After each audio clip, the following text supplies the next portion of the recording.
Okay, today we're going to do an unboxing of a robot made by a company called Viam, aptly named the Viam Rover. So Viam is a robotics software company. Their software is intended to work with all hardware, so you don't need this rover to use their software. But they decided to make and sell this robot kit or robot to lower the barrier to entry. So according to the website, they basically said they found it difficult to find high quality, affordable, small platform. So they wanted to make their own to lower that barrier to entry. In terms of price, it's a very good price. It's $99 for this robot, and we'll see in a second what you get for that price. But just initial thoughts, very good price for what you're getting. So I'm excited to see what this looks like, what we get from it. And I'll talk more about Viam and the software and the company in some future videos. But for now, we're just going to focus on this device here. All right, so let's crack this guy open and see what we get.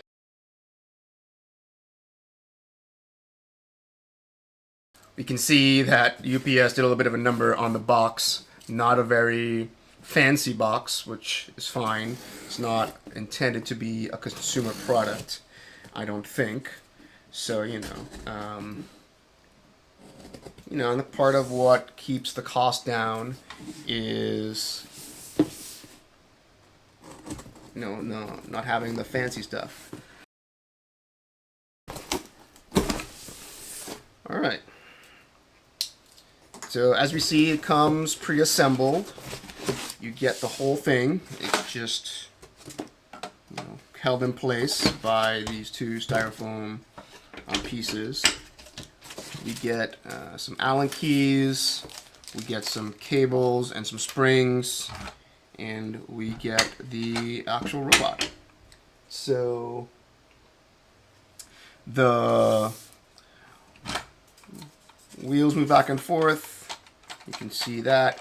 Here's a bank for your batteries. You don't get the batteries out of the box. So on their website, they talk about the batteries to buy. And I have purchased those, and they'll be received shortly.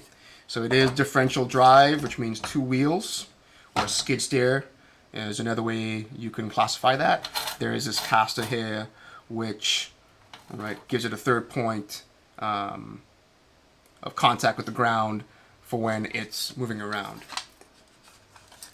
There is a webcam. I think it's 720p, but we'll look at their website in a second.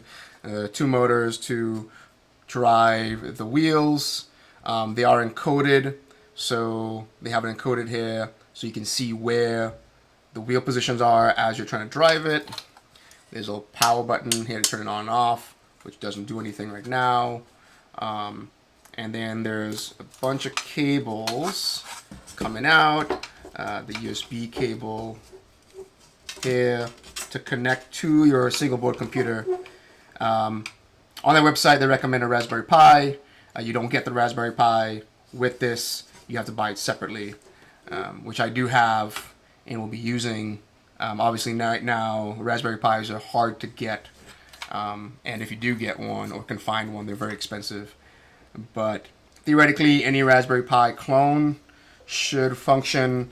The main thing is ensuring that you know the connections to be made to the Raspberry Pi, the GPIO pins, which we'll talk about. These boards are really solid. This is metal, aluminum. I'll have to look up on the website what they make the claims. This is they say that it can support up to 20 kilograms, I believe. They have a little disclaimer here which says it's not a toy or suitable for children under 12. I mean, there are a couple kind of rough edges, like sharpish edges, so I'd want to be a little bit careful with the outside of this. Just, it is metal. It's not machined in a way to make it super child safe, so I think that's fair. But don't feel like I'm at risk of cutting myself at all. There's a little bit of a spring action on the wheels, so that's interesting. When you do put it down, there is a bit of deflection in the wheels. So, but you know, if you go over something, feels like it'll be able to do that. Small items. This does feel like an indoor type robot. Probably wouldn't run this outside on any kind of rocky terrain, maybe on the sidewalk or something like that.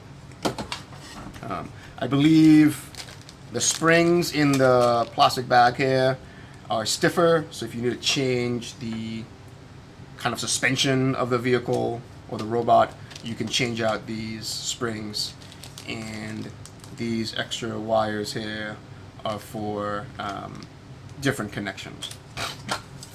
So that's what you get out of the box. It's really nice that it's pre-assembled. If you're not wanting to deal with putting together the robot and kind of want to just get going with writing software interfacing with the hardware here on your Raspberry Pi, then you know it's nice that it kind of comes pre-assembled out of the box. So one last thing to note is that although the Viam Rover does come pre-assembled, so you don't have to worry about putting together the mechanical pieces, you still do need to install the Raspberry Pi and make the electrical connections between the Raspberry Pi and the other electronic components. We'll go over that. I'll do that in a getting started video. That's it for now. I'll talk to you soon. Later.